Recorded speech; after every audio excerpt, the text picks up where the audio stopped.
खुश आमदीद करते हैं एक बार आपकी अपनी चैनल जेकेज उर्दू क्लासेस में एक बार फिर से। दोस्तों, उम्मीद है आप अल्लाह ताला के फजल करम से बिल्कुल सही सलामत और खुशहाल होंगे। आज की इस शानदार पुरजोश मुफीद और कारआमद वीडियो में हम सबसे पहले आपका स्वागत करते हैं और आपसे यही गुजारिश करते हैं, अगर आप हमारे चैनल पे नए हैं या अभी तक आपने हमारे चैनल को सब्सक्राइब नहीं किया है तो बराह करम आप सबसे पहले हमारे चैनल को सब्सक्राइब कीजिए, हमारे वीडियोज़ को अपने दोस्तों और अजीज़ अकारिब तक पहुँचाने की कोशिश कीजिए और बेल आइकन का बटन भी दबाएं जिससे हर नई नोटिफिकेशन सबसे पहले आप तक बराह रास्त आप पहुंचेगी। दोस्तों, आज हम आपकी जो दरसी निसाब है उसका सबक नंबर 4 पढ़ रहे हैं, यानी जमात नवी की दरसी निसाब का सबक नंबर 4 पढ़ रहे हैं, जो कि शमीम अहमद शमीम ने लिखा हुआ है।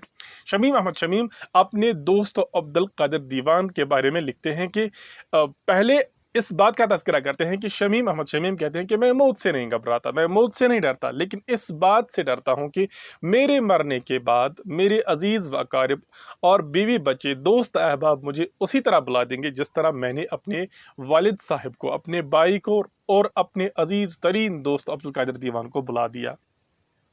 तो इसी चीज से डरते हैं कि उसको भी बुला दिया जाएगा जिस तरह उन्होंने लोगों को बुला दिया। इससे पहले शमीम अहमद शमीम का सोचना था कि उसकी मौत के बाद ये दुनिया वैरान और अफसरदा हो जाएगी, लेकिन जब से उसे मौत का कुछ कुछ अंदाजा हुआ तो उसे इस बात का एहसास हुआ कि जिस तरह चोटी के मरने से कोई खला वाक़ा नहीं होता है, कोई भौचाल नहीं आता, इसी तरह किसी इंसान के जाने से इस दुनिया को कोई फर्क नहीं पड़ता। शमीम अहमद शमीम कहते हैं कि उनकी मौत के बाद कुछ लोग उनके गम में दो चार आंसू तो बहाएंगे, लेकिन फिर थोड़ी सी मुद्दत के बाद वो गम दुनिया में उलझ कर दूसरे अपनी ज़िंदगी में मसरूफ़ हो जाएंगे और फिर भी इस दुनिया को कोई फर्क पड़ने वाला नहीं है।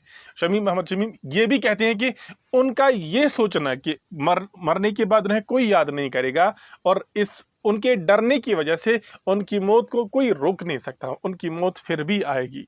इसलिए शमीम अहमद शमीम कहते हैं कि मालूम नहीं इस खूबसूरत दुनिया की बुनियाद किसने डाल दी है।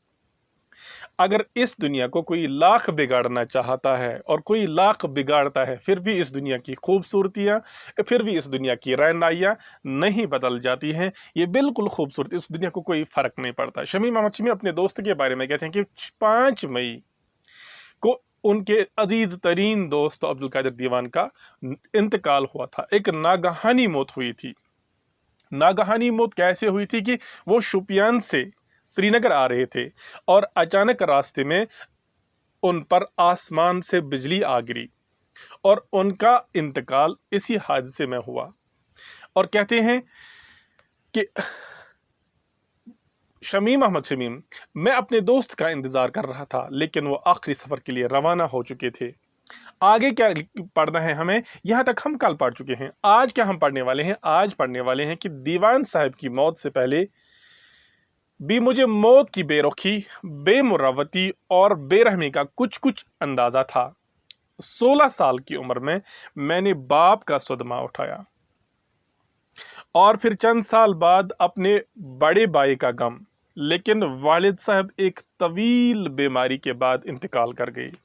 इसलिए मेरा जहन रफ्ता रफ्ता जुदाई के लिए तैयार हो गया था। भाईजान की मौत मुझसे बहुत दूर मुजफ्फराबाद में वाक़ा हुई और इसकी इतला भी हम तक बहुत दिनों बाद पहुंची।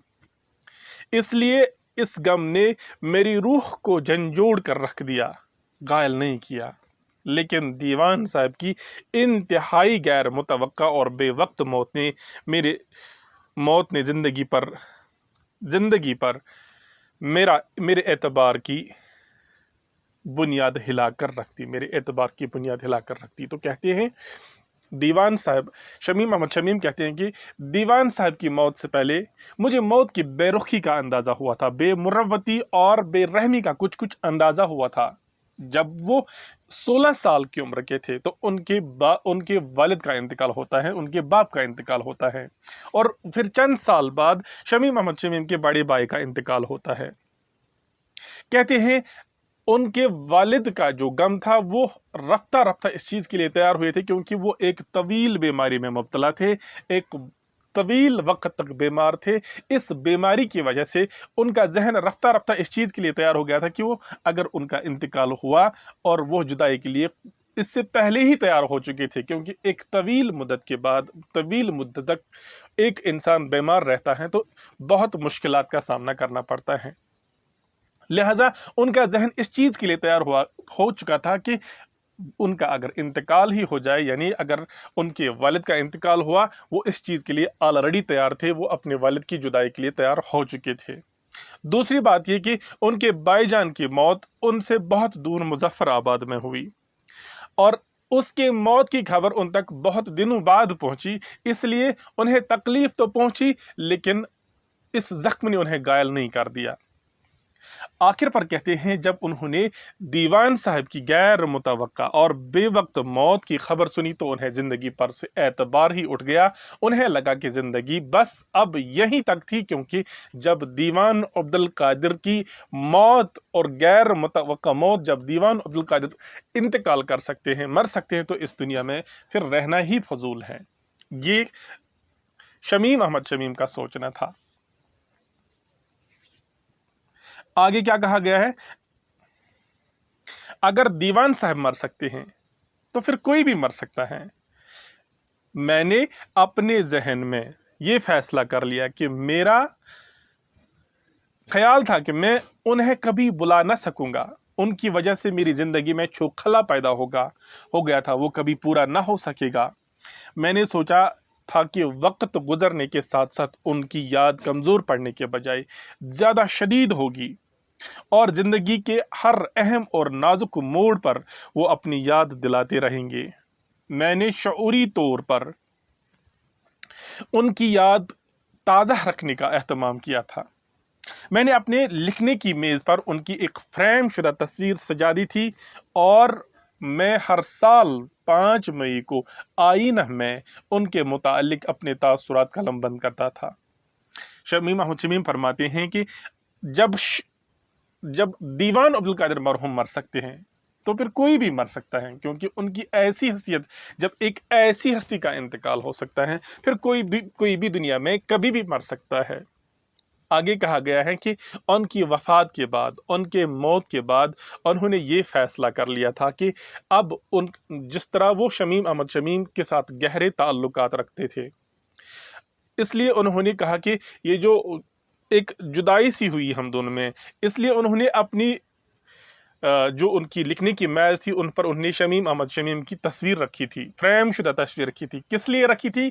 تاکہ وہ شمیم احمد شمیم کو ہر پل دیکھ سکے اور شمیم احمد شمیم کو ہر پل یاد کر سکے۔ شعوری طور پر انہوں نے اس چیز کا اہتمام کیا تھا تاکہ وہ روزانہ شمیم احمد شمیم کو یاد کر سکے۔ لیکن ساتھ میں وہ کیا کرتے تھے؟ ہر سال 5 مئی کو ہی کیوں؟ کیونکہ 5 مئی کو ہی شمیم احمد شمیم دیوان عبد القادر کا مرحوم انتقال ہو چکا تھا، اس لیے 5 مئی کو ہی وہ اپنے تاثرات شمیم احمد شمیم کے سے متعلق اپنے اخبار، یعنی اپنے اخبار آئینہ میں وہ روزانہ قلم بند کرتا تھا۔ کہتے ہیں کہ مجھے معلوم نہیں تھا کہ وقت کا بے رحم قافلہ یادوں کی پگڈنڈی پر اتنی گرد کی تہیں جما دے گا کہ بہت سی جانی پہچانی صورتیں بھی اجنبی نظر آنے لگے گی۔ دیوان صاحب کی تصویر آج بھی میرے میز کی زینت ہے، لیکن کچھ عرصہ پہلے یہ تصویر بولتی تھی، اب خاموش ہو گئی ہیں۔ اب ان کی یاد اب میرے سینے میں محفوظ ہے، اب بھی میرے سینے میں محفوظ ہے، لیکن بہت سی یادوں کا ایک حصہ بن کر یہ یاد اپنی شخصیت کھو گئی ہیں۔ اب میں ان کے بارے میں سوچتا ہوں تو ایک اجنبی پن سا محسوس ہوتا ہے، احساس ہوتا ہے، جیسے میں کسی دوسرے کے بارے میں سوچ رہا ہوں۔ وقت کے بے مروت ہاتھوں نے میری زندگی کا سب سے بیش قیمت سرمایہ لوٹنا شروع کر دیا، اور میں اس جرم کا اقبال کرتا ہوں کہ میں ایک خاموش تماشائی کی حیثیت سے یہ غارت گری دیکھ رہا ہوں۔ ابھی دیوان صاحب کو ہم سے جدا ہوئے صرف 6 سال گزرے، لیکن آج ان کی چھٹی برسی پر ان کی یاد منانے کے لیے مجھے کئی بار اپنے آپ کو یاد دلانا پڑا۔ پچھلے سال تو میں ان کا تذکرہ کرنا بھی بھول گیا تھا، میرے دوست احباب بھی میرے ساتھ یہی کریں گے، یہ سوچ کر لرز جاتا ہوں۔ शमीम अहमद शमीम फरमाते हैं कि मैं हर साल 5 मई को उनसे मुतालिक तासुरात कलम बंद करता हूँ। अपने दोस्त से मुतालिक अपने अखबार आइन में कुछ तासुरात कलम बंद करता था, लेकिन मुझे कहाँ मालूम था कि जो वक्त का जो बेरहम काफिला था, वक्त का बेरहम काफिला मेरी यादों पर इतनी गर्द की तहें जमा कर रख देगा कि मैं अपने दोस्त को बुला सकूंगा। यानी इस वक्त की नज़ाकत ने मेरे दोस्त को मुझसे अलग कर दिया, और आज मुझे अपने दोस्त की जानी पहचानी सूरत जो है वो मुझे अजनबी सी लगती हैं। कहते हैं दीवान साहब की तस्वीर आज भी उनकी मेज़ पर बासी सजावट है, लेकिन कुछ अरसा पहले दीवान साहब की तस्वीर जैसे बात करती थी, जैसे बोलती थी, अब खामोश हो गई हैं। अब दीवान साहब की याद, कहते हैं शमीम अहमद शमीम, की आज भी दीवान साहब की याद उनके सीने में महफूज है, लेकिन वो कई एक यादों का हिस्सा बन चुकी हैं। पहले तो वो एक अलग थलग सी याद होती थी, पहले तो वो रोज़ाना याद आया करते थे, लेकिन आज बहुत सारी यादों का एक हिस्सा बन चुकी हैं। शमीम अहमद शमीम कहते हैं कि दीवान साहब आज कई यादों का एक हिस्सा बन चुका है उनके लिए। यानी अब जब दीवान साहब को याद करते हैं, जब भी शमीम अहमद शमीम अपने दोस्त को याद करते हैं, तो उसे एक अजनबीपन सा एहसास होता है, जैसे वो किसी दूसरे के बारे में सोचता है। शमीम अहमद शमीम फरमाते हैं कि वक्त के बेमुरवत हाथों ने मेरी ज़िंदगी का मुझसे सबसे बेशबहा खजाना लूटा, सरमाया लूटा, और मैं इस जुर्म का इकबाल करता हूँ। मैं ये बात तस्लीम करता हूँ कि मैंने इस जुर्म को लौटते हुए मैं खामोश तमाशाई की तरफ देख रहा हूँ कि मेरे दोस्त की यादें मुझसे लौटी जा रही हैं, और मैं इस चीज़ को देख रहा हूँ। कहते हैं अभी तक 6 साल हुए हैं, अभी सिर्फ 6 साल हुए हैं कि इन 6 सालों में वो 1 साल लिखना ही भूल गए थे अपने दोस्त के बारे में। कहते हैं आज इस 6ठी बरसी पर मैंने कई बार अपने आप को याद दिलाया कि आज मुझे अपने दोस्त शमीम अहमद शमीम कहते हैं आज मुझे अपने दोस्त के बारे में कुछ लिखना है। इसी बात से मैं लरजता हूँ, यही हाल मेरे साथ भी होगा, इसी तरह मुझे भी बुला दिया जाएगा। और ये सोचकर शमीम अहमद शमीम लरज जाते हैं कि वो अपने दोस्त के साथ क्या कर रहा है, और ऐसे दोस्त जो उनकी आंखों की सजावट थी और जो उनके लिए एक बेशबहा खजाना था। जब इंसान ऐसे दोस्त को बुला सकता है, तो शमीम अहमद शमीम कहते हैं तो हम किस खेत की मूलियाँ, हमें भी बुलाया जा सकता है। इसी चीज़ से शमीम अहमद शमीम डरते हैं। तो आज की वीडियो में हम आपसे यही विदा लेना चाहते हैं। मिलते हैं अगली वीडियो में और अगले पार्ट के साथ। जब तक के लिए दीजिए इजाज़त अपने मेज़बान को। शुक्रिया। अल्लाह हाफिज़।